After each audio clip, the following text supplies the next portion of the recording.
इन दिनों अगर आप भारत के किसी भी राज्य से कमोवेश निकलें तो आपको एक ही तस्वीर दिखाई देगी। वह तस्वीर दिखाई देगी सड़क किनारे चलते मजदूरों की। यूँ तो भारत में मुद्दे बहुत हैं और राजनीति बहुत है, सिलसिले बहुत हैं बातें करने के लिए। कभी चाहे वो 20 करोड़ के 20 लाख करोड़ के आर्थिक पैकेज की बात हो, चाहे वो सरकार की नीतियों की बात हो, चाहे वो कोरोना की हाल हो, चाहे वो लॉकडाउन की स्थितियों की बात हो। आपने देखा होगा कि मीडिया किस तरह से चीज़ों को बौना करता चला जाता है। आपने देखा होगा पिछले 3 दिनों में कि लगातार कोरोना की खबरों को, जिस दिन से हम लोगों ने चीन के मरीजों की संख्या को पार किया है, अब मीडिया में कोरोना की खबरें दबना शुरू हो गई हैं। अब कोरोना की खबरें कम दिखाई जा रही हैं या दिखाई जा रही है तो सिर्फ उनकी सीमित संख्या के बारे में बता करके कोरोना से धीरे धीरे लोगों का ध्यान आकृष्ट करने की बजाय उसको हटाने की कोशिश चल पड़ी है। आप किसी भी टीवी चैनल को देख लीजिए, अखबारों की सुर्खियां देख लीजिए, अब धीरे धीरे ये खबरें कम होने लगी हैं कि कोरोना में जो भारत में मरीजों की संख्या है वह कोरोना के चलते बहुत ज़्यादा बढ़ गई है। अब भारत उन देशों में शुमार हो गया है जहां कोरोना के मरीजों की संख्या लगभग 1 लाख के आसपास पहुंच रही है। अब भारत में ये संख्या 95,000 का आंकड़ा पार कर चुकी है और लगभग 2,500 लोग इसके मौत का शिकार हो गए हैं। लेकिन भारत सिर्फ मीडिया से ही नहीं चलता है, उसके पीछे बहुत बड़ा खेल है, बहुत बड़ी सियासत है कि मीडिया किस तरह की खबरों को चलाता है। लेकिन आज हम बात कोरोना और मीडिया की नहीं कर रहे हैं। आज बात हमें करनी है आपसे मज़दूरों की, श्रमिकों की, उन श्रमिकों की कि कमोवेश आपने देखा होगा जब भी कोई पार्टी सियासत में आती है तो वो सिर्फ 2 लोगों की बात करती है। इन 2 लोगों की बात होती है श्रमिकों की और दूसरी होती है किसानों की। और कमोवेश आज वही दोनों इस कोरोना काल में सबसे ज़्यादा परेशान हैं। अगर परेशानी का दौर देखा जाए तो आपको लगेगा कि यही 2 वर्ग ऐसे हैं जो लगातार परेशान हैं, चाहे वो 2014 के पहले का कार्यकाल रहा हो, चाहे वो 2014 हो, 2019 हो या आज़ादी के बाद से लेकर के आप किसी भी सरकार के हाल कह लीजिए, सब इसी मुद्दे को लेकर के चुनाव में जाते हैं कि वो अन्नदाताओं का ख्याल रखेंगे, वो श्रमिकों का ख्याल रखेंगे, मज़दूरों का ख्याल रखेंगे, गरीबों का ख्याल रखेंगे। अब आज जब ये कोरोना काल शुरू हुआ है तो त्रासदी यही है कि सच्चाई यही है कि सबसे ज़्यादा परेशान अगर कोई है तो सिर्फ यही 2 वर्ग हैं, श्रमिक और हमारे देश का अन्नदाता। आप कमोवेश किसी भी सड़क से निकल जाएं तो आपको मज़दूरों की मजबूरियों का इसी शिद्दत से बयां करता हुआ दिखेगा कि मानो फटती दीवारों से अभी खून फट रहा होगा। कभी बेबसी, कभी रुदन के बीच अपने घर, अपने वतन जाने की होड़, अपने घर जाने की बेकरारी आपको इन मज़दूरों के माथे मस्तिष्क पर दिखाई देगी। अब कभी अपने सहारे और उज्जवल भविष्य का ख्वाब लिए ये लोग घरों को छोड़ करके ऐसे शहर को रवाना हो गए थे जहां उन्हें लगा था कि उन्हें अपने घर के सपनों को पूरा करने का एक मुहिम मिल जाएगी। अपने घर का सपना पूरा करने के, अपने बच्चों के उज्जवल भविष्य की इच्छा उनके अंदर परवान मार रही थी। इसीलिए वो ऊंचे ऊंचे ख्वाब और आकांक्षाओं की गगनचुंबी अट्टालिकाओं के बीच पहुंच गए थे अपने घरों को छोड़ करके। लेकिन अब जब वो अपने घरों को लौट रहे हैं तो उनको लग रहा है कि ना उनके बीच उनकी ज़िंदगी कहीं ताश के पत्तों की तरह ना बिखर जाए। उनके पास न ज़िंदगी का उम्मीद बची है, ना अपने बच्चों के भविष्य के सपने। लोगों के मकान बनाते बनाते शायद उनकी अपनी भावनाओं के मकान भी ढह गए हैं। लोगों की गृहस्थी तो उन्होंने बहुत लोगों की गृहस्थी बनाई, बहुत लोगों के मकान बनाए, लेकिन आज वो फिर से अचानक सड़कों पर बेघर-बार होकर भटक रहे हैं। सरकारें लाख दावा करें कि वो सियासत नहीं कर रही हैं, मज़दूरों को घर पहुंचा रही हैं, श्रमिकों को घर पहुंचा रही हैं, कामगारों को घर पहुंचा रही हैं, लेकिन आप सड़कों पर निकलें तो आपको पता चलेगा कि ऐसा कुछ भी नहीं है। सरकारें हो सकता है प्रयास कर रही हों, लेकिन उन प्रयास कितने सच्चे हैं और कितना सफल हो रहे हैं ये भी आपको देखना पड़ेगा। आज आदमी उन्हीं राहों पर आकर खड़ा हो गया है जहां से उसने अपनी यात्राएं शुरू की थी। घर से महानगर का दौर और अब महानगर से घर का दौर, दोनों के बीच में इन मज़दूरों का दम फूल रहा है। मज़दूरों की राह तब भी कांटों भरी थी, आज भी मज़दूरों की राह कांटों भरी है। लेकिन उसके बीच में वह जब मज़दूर पैदल चलने से नहीं घबराता है। मज़दूर चूँकि एक ऐसा वर्ग है, श्रमिक है, अन्नदाता है, कामगार है, वह लगातार पैदल चलना और काम करना उसकी नियति है, तो वो पैदल चल सकता है। ऐसे में सवाल ये उठ रहा है कि जब सरकारें ये दावा कर रही हैं कि हम उनको सारी सुख सुविधाएं दे रहे हैं, खाना मिल रहा है, क्वारंटाइन सेंटर्स में व्यवस्था है, दुरुस्त है, बसें उपलब्ध हैं, 200 बसें, योगी सरकार ने एक दावा किया कि हर ज़िले में 200 बसें उपलब्ध हैं।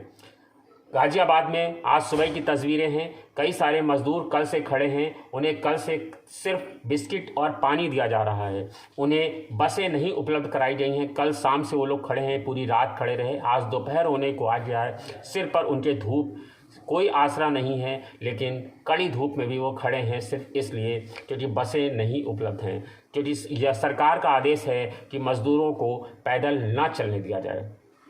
कल की तस्वीर आपको बताएं, उन्नाव में करीब 50 बसों से 50 मजदूर 50 से 100 मजदूरों से लदे एक ट्राले को जब पुलिस के अधिकारियों ने रोका, तब मजदूर हंगामा करने लगे कि ठीक है, हमें आप बसों से घर पहुंचाइए। लेकिन जब बसों की कोई व्यवस्था नहीं हो पाई तो उन्नाव के अधिकारियों ने उसी ट्राले में उन श्रमिकों को फिर से बैठा दिया और उसी ट्राले से रवाना कर दिया। ये असल तस्वीरें हैं जो शायद मीडिया आप तक ना पहुंचाए, लेकिन सच्चाई यही है कि जो चीज़ें हैं वह सरकारों तक नहीं पहुंच पा रही। दोष सरकारों का भी नहीं है, दोष सरकार के आदेशों का पालन करने वाले लोगों का है, कारिंदों का है, अधिकारियों का है कि जो अधिकारी हैं वह इन आदेशों को ठीक से या तो पालन नहीं कर रहे हैं, क्योंकि जब सरकारों ने जिला मुख्यालयों पर 200 बसें का इंतज़ाम करने को कहा है तो फिर बसों से क्यों नहीं इनको भेजा जा रहा, क्यों 24 घंटे इन लोगों को सड़कों पर रोका जा रहा है।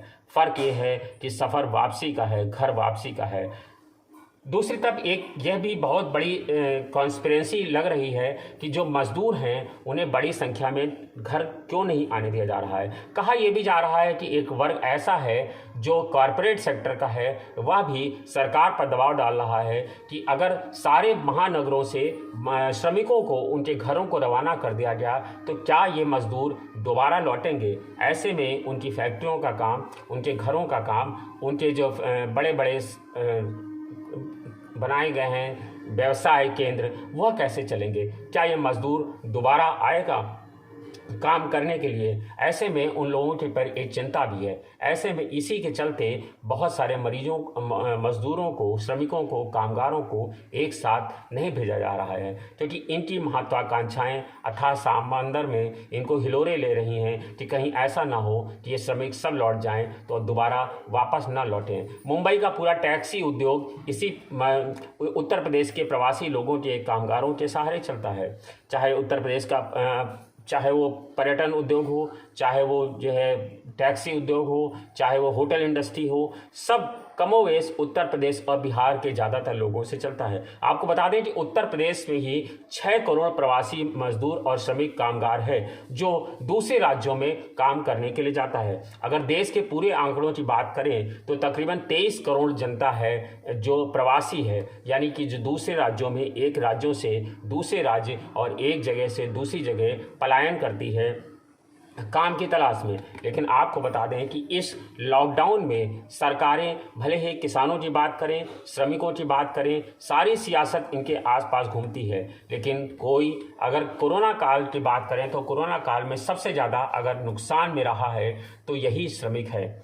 उसे आपको ये एक दुखद तस्वीर है कि जो मज़दूर ट्रेन के लिए तरस रहे थे, जो मज़दूर कह रहे थे कि उन्हें ट्रेनों से घर भेज दिया जाए, वही मज़दूरों की लाशें जब औरंगाबाद में स्टेशन पे हादसा हुआ तो उन्हीं मज़दूरों को ट्रेनों से, उन्हीं मज़दूरों के शवों को ट्रेनों से भेजा गया। यानी जो जिंदा रहते रहते उन्हें ट्रेनें नहीं नसीब हो पाईं, मरने के बाद उन्हें श्रमिक स्पेशल ट्रेनों से उनके शवों को उनके घरों को भेजा गया। ये इससे बड़ी त्रासदी और क्या होगी, और देश के लिए इससे बड़ी खबर भी और क्या होगी कि कोई भी मज़दूर इन दिनों सड़कों पर चलने को विवश है। वह सड़क पर चलता है तो उसे पुलिस की लाठियां खानी पड़ती हैं। उसे ट्रेन नहीं उपलब्ध है, उसे बस नहीं उपलब्ध है। जब वह सोता है तब वह फुटपाथ पर सोता है, उसके ऊपर से ट्रकें गुजर जाती हैं। आपको जान करके एक आश्चर्य होगा कि लॉकडाउन में जितने भी बड़े हादसे हुए लॉकडाउन से लेकर के अब तक करीब 140-150 के आसपास मजदूर और श्रमिक कामगार सड़क हादसों में मारे गए हैं।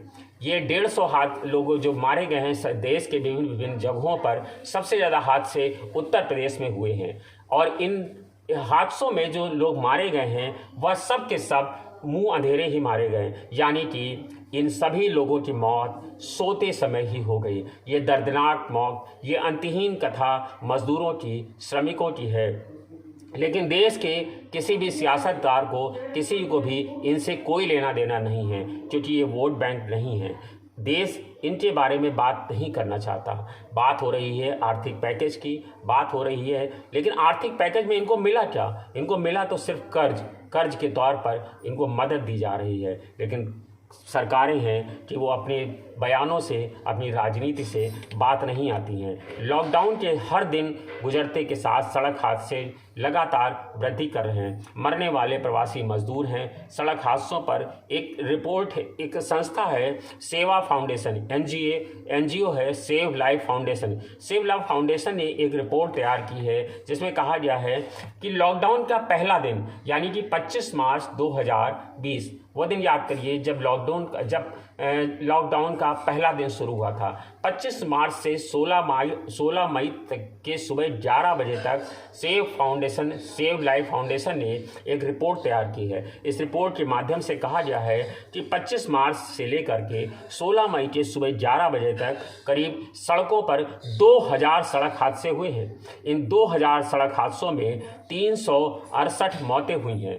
368 मौतें हुई हैं लॉकडाउन के चलते, और इन 368 में से 139 सिर्फ प्रवासी मजदूर थे।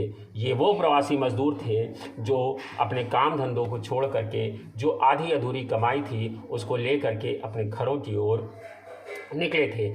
इन मजदूरों में वो लोग थे जो लॉकडाउन के चलते परेशान होकर अपने घरों की ओर जा रहे थे कि किसी तरह से घर पहुंच जाएं तो शायद अपने पत्नी और अपने बच्चों और अपने माँ बाप तक पहुंच जाएंगे और शायद 2 वक्त की रोटी नसीब हो सके। वह ये उस उम्मीद को भी लेकर के निकले थे, इस दृढ़ संकल्प को लेकर भी निकले थे कि अब दोबारा चाहे अपने घर पे एक टाइम रोटी खाएंगे, लेकिन अब दोबारा काम करने के लिए बाहर नहीं आएंगे। 27 इन लोगों में जो मौत हुई है, इसमें 27 लोग ऐसे थे जो ज़रूरी सेवाओं में यानी एसेंशियल सर्विसेज में जुटे हुए लोग थे। इसके अलावा 202 अन्य लोगों की मौत हुई है जो अन्य वर्ग से आते थे। सेव लाइफ फाउंडेशन के पीयूष तिवारी ने जो हम लोग को बताया, उसने बताया कि 368 मौतों में से जो सड़क दुर्घटनाओं में 368 मौतें हुई हैं, इसमें 100 से अधिक मौतें तो सिर्फ और सिर्फ अकेले उत्तर प्रदेश में हुई हैं। उस उत्तर प्रदेश में जहां मुख्यमंत्री योगी आदित्यनाथ दिन रात कमर कसे हुए हैं। दिन रात सुबह से लेकर के शाम तक वो कोविड मामलों की समीक्षा करते हैं, टीम 11 के साथ लगातार समीक्षा करते हैं, अधिकारियों को कड़े निर्देश दे रहे हैं, लेकिन शायद अधिकारी उनके आदेशों को ठीक से अमल में नहीं ला रहे हैं। अगर आदेशों पर ठीक से अमल होता तो शायद इतने हादसे नहीं होते और इतने लोगों की जानें अकेले उत्तर प्रदेश में नहीं जाती। ऐसा नहीं है कि अकेले हादसे उत्तर प्रदेश हैं। मध्य प्रदेश में 30 लोग मारे गए, तेलंगाना में 22 लोग मारे गए, महाराष्ट्र में 19 लोग मारे गए, पंजाब में 17 लोगों की मौतें हुई। इन सभी लोगों की मौत सबसे बड़ी वजह स्पीडिंग है, यानी कि सड़क हादसों में ये सारे मारे गए। इन सारे के सारे लोग रात के अंधेरे में मारे गए। शनिवार को भी ये हादसा तभी हुआ जब यूपी में एक यूपी के औरैया में एक रात के करीब 3:30 बजे एक ट्रेलर ने 25 लोगों की जान ले ली और इस हादसे में करीब 35 लोग घायल हो गए। इसमें अधिकतर लोग झारखंड और पश्चिम बंगाल के थे, कुछ लोग यूपी के कुशीनगर के भी थे। कुछ घंटों बाद ही, यही नहीं, हादसा रुका नहीं। शनिवार को तो यह हादसा काला शनिवार साबित हुआ। मध्य प्रदेश के सागर में ट्रक हादसा हुआ जिसमें 5 प्रवासी मजदूर मारे गए। बिना काम और धंधे के ये लोग जब काम नहीं है, खाने के पैसे नहीं हैं, आखिर ये मज़दूर निकल क्यों रहे हैं? मज़दूर इसीलिए निकल रहे हैं क्योंकि उनके पास खाने के लिए जो छोटा छोटा चीज़ें वहाँ मिलती हैं क्वारंटाइन सेंटर में, या जो सेव लोगों के मदद के नाम पर मिल रही हैं, वह लोगों की मदद वो उनके पेट के लिए पर्याप्त नहीं है। लेकिन और उनको अब इस बात का सब्र भी नहीं है कि उन्हें मदद मिल पाएगी या वो घर कब पहुंच पाएंगे, क्योंकि उनके पास अपने बारी आने तक का धैर्य नहीं है। अगर धैर्य होता तो वो ज़रूर होते, क्योंकि उनके पास 40 रुपए किलो खरीद के खाने के लिए चावल नहीं है, 30 रुपए किलो आटा खरीदने के लिए इतना पैसा उनके पास पर्याप्त नहीं बचा हुआ है। इसी के चलते वह अपनी जो भी उनके हाथ में है वो उसको लेकर के अपने घरों को पहुंच जाना चाहते हैं, क्योंकि उनके लिए ज़िंदगी से बड़ी कुछ भी नहीं है। लेकिन उसके बावजूद वो लोग जब वो निकलते हैं तो उन्हें ये पता नहीं होता है कि वो अपने घर तक पहुंचेंगे या नहीं पहुंचेंगे। पिछले दिनों मध्य प्रदेश के गुना में भी 2 अलग अलग हादसे में करीब 14 लोगों प्रवासी मजदूर मारे गए, 60 लोग घायल हो गए। शुक्रवार को भी यूपी के हादसों में 6 प्रवासी मजदूरों की मौत हो गई, 95 लोग घायल हो गए। इसके पहले पंजाब से बिहार में जा रहे 6 प्रवासी मजदूरों की मुजफ्फरनगर में मौत हो गई। बहुत से मजदूर अंधेरों में चुपके से इधर उधर जा रहे हैं ताकि पुलिस से बच सकें, लेकिन उनको नहीं मालूम कि पुलिस से तो बढ़ जा रहे हैं, लेकिन उन्हें तेज़ वाहन चलते हुए सड़क हादसे उनकी जान ले रहे हैं। देखना होगा सरकारों को कि सरकारें आखिर किस तरह का है कोशिश कर रही हैं, जिसके चलते ऐसे सारे मज़दूरों की जानें जा रही हैं। सरकारें लगातार ऐलान कर रही हैं कि वो मज़दूरों के हितों को ध्यान में रख रही हैं, चीज़ों को ध्यान रखें। अगर सरकार इस पर देखे कि क्यों मज़दूर पैदल चल रहे हैं और जो लोग सड़कों पे किनारे इकट्ठा हैं, चाहे वो गाज़ियाबाद हो, यूपी दिल्ली के बॉर्डर पे आज भी बड़ी संख्या में मज़दूर इकट्ठा हैं, उन्हें उनके घरों तक क्यों नहीं भेजा जा रहा है? आखिर ऐसी कौन सी कवायद है कि सड़क पर मज़दूरों को मरने के लिए छोड़ दिया गया है?